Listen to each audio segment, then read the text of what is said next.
আসসালামু আলাইকুম। আমি মোহাম্মদ সালমান উমর, সংসদ সদস্য ময়মনসিংহ 146 হালুয়াঘাট ধুবরা। আমি হালুয়াঘাট ধুবরা উপজেলা সর্বস্তরের জনগণ সহ দেশ এবং দেশের বাইরের সকলকে জানাচ্ছি পবিত্র ঈদ উল আজহার শুভেচ্ছা। আমরা এই হালুয়াঘাট ধুবরার যারা প্রান্তিক মানুষ আছেন তাদের ভোটের মাধ্যমে তারা আমাকে এই এলাকার জনপ্রতিনিধি হিসেবে নির্বাচিত করেছে। আজকে ঈদ উল আজহার দ্বিতীয় দিন আমি চেষ্টা করেছি আমার যারা কর্মী সমর্থক ছিলেন তাদেরকে নিয়ে আমি আজকে দুপুরে একটু খাবার আয়োজন করার।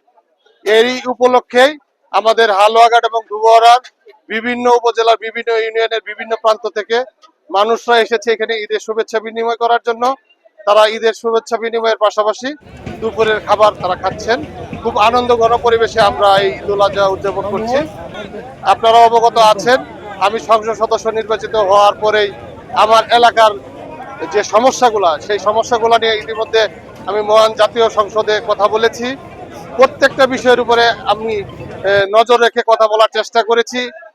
আমাদের এই প্রান্তিক মানুষ, অসহায় মানুষ, পিছিয়ে পড়া মানুষ, তাদের যে সমস্যাগুলা সেই সমস্যাগুলা মহান জাতীয় সংসদে আমি তুলে ধরার চেষ্টা করেছি।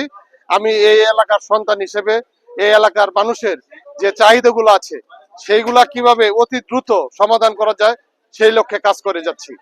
আপনারা যারা প্রিন্ট এবং ইলেকট্রনিক মিডিয়ার সাংবাদিক ভাইয়েরা উপস্থিত হয়েছেন, আপনাদের মাধ্যমে আমি হালুয়াঘাট এবং ধুবরা উপজেলা সর্বস্তরের জনগণকে জানাই যে তারা যে তাদের ভোটের মাধ্যমে আমাকে নির্বাচিত করেছে তাদের সম্মান যেন আমি রাখতে পারি, তাদের হয়ে তাদের পাশে যেন সারা জীবন কাজ করতে পারি সেই আশা এবং প্রত্যাশা রেখে সকলকে পবিত্র ঈদ উল আজহার শুভেচ্ছা জানিয়ে আমি আমার কথা শেষ করছি। ধন্যবাদ সকলকে। আসসালামু আলাইকুম।